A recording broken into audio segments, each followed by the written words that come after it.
Alright, what's going on, guys? It's Greg here today, and I'm bringing you a Call of Duty Vanguard gameplay commentary. And what you guys should be watching background here is some Type 100 gameplay. I was using the character Wade, I believe his name is, so you get extra XP. Also went over to Warzone and activated a bunch of double weapon XP tokens. They do work in this game, but they don't work like they should. It gives you like a weird multiplier, like 1.6 instead of double. But I'm just trying to level up my guns faster, so I would recommend doing that if you guys have tokens on other games. Now, I am using the Type 100 here on GFHutchinson, which is not really a good weapon, I would say, for this map, or generally not a good weapon for this map, because assault rifles are just super effective on this map.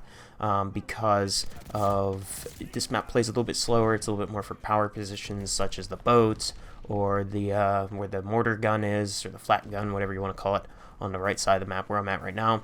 But I want to go over some tips and tricks for you guys for rushing in Call of Duty Vanguard, because rushing in this year, if you're playing Blitz, it just doesn't feel like it's very viable, and you can still do it, but once you get towards the enemy spawn, you have to change gears. You just can't go 100 miles per hour, or else, I mean, yeah, you might get a nice clip or a feed, but there's going to be so many people that you will likely die. So let's go ahead and talk about how you guys can rush on this game. So, like I said, there's a lot of people in Blitz, in this map in particular, 20 versus 20 in Team Deathmatch. So what I'm doing is I'm pushing up to where the enemy spawn is, and I'm kind of just holding them there. I like to try to make a break through the map from our spawn and try to get up here as quick as possible, so that way I can start streaking up. And once I get up to a position like this, as you guys can see, I'm pretty much patrolling this area and trying to get as many picks as I possibly can before I have to rotate. And the reason I'm trying to get as many picks as possible is just because there's a lot of people on the map, and I'm able to get a lot of kills that way. Gammon bombs are pretty good, by the way, especially if there are munitions boxes nearby. As you can see right there, I picked up a free and easy quad feed, so that was really nice. Also, the firebombing run on maps like this are just so effective on these open maps. But yeah, as back to what I said about rushing. So what you want to do is you want to try to run flanks, and you want to try to run low ground. You don't want to run high ground. I see a lot of people just trying to run through the high ground, such as going on top of the boat here and trying to just run across.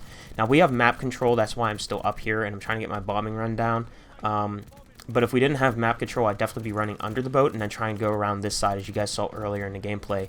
And the reason that I am doing that is because, like I said, you'd want to be not exposed to as many angles as you can be exposed to, because a lot of people are just sitting back, posted up, and are just looking for free and easy kills. Anyways, I start seeing a spawn flip here, so this is my cue to go ahead and rush back here, because as you can see, there's not a lot of teammates on this side of the map anymore, so there's going to be a lot of enemies starting to spawn over here, and this is going to be nice flow and control for me to be able to run the map. So I go over here real quick, and one of the things is the entire enemy team is starting to spawn back here. So as you can see, I'm just sitting here on this little spot here, just waiting for people to come out of spawn. If I try to run through spawn, obviously there's people spawning this back right corner. It's probably be 3 or so, so I'm just going to get melted by an STG or something that has a crazy time to kill. And that's why I'm just kind of waiting here for some picks, especially because I know there is a V2 rocket potential here, and this is where you got to really start changing gears, like I said. So pretty much once you get up to these enemy spawn points, you can go ahead and try to run through for a crazy clip, but if you're trying to capitalize on your streak, you're trying to get that V2 rocket or whatever it is, you got to slow it down a little bit, and you got to start playing it. So really, rushing in Vanguard is all about like tug of war in a sense. It's more about trying to push through the enemy lines, trying to get that initial flank off, and then once you get up to the enemy spawn, you just got to control the chaos from there.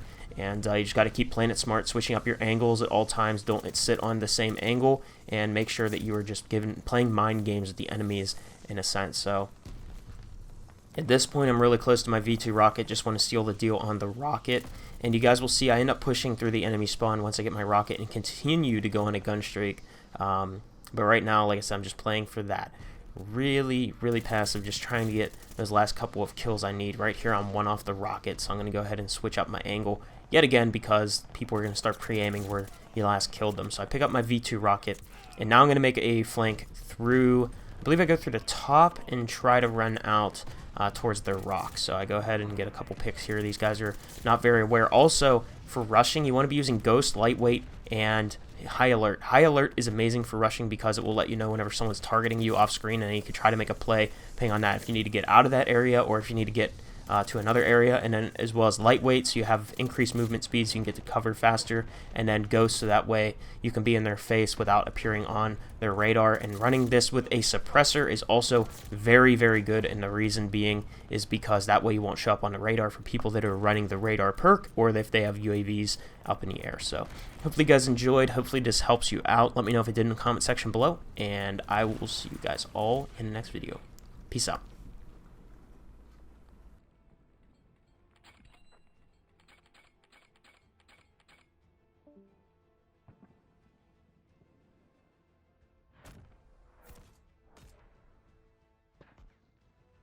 They'd be proud today, lads.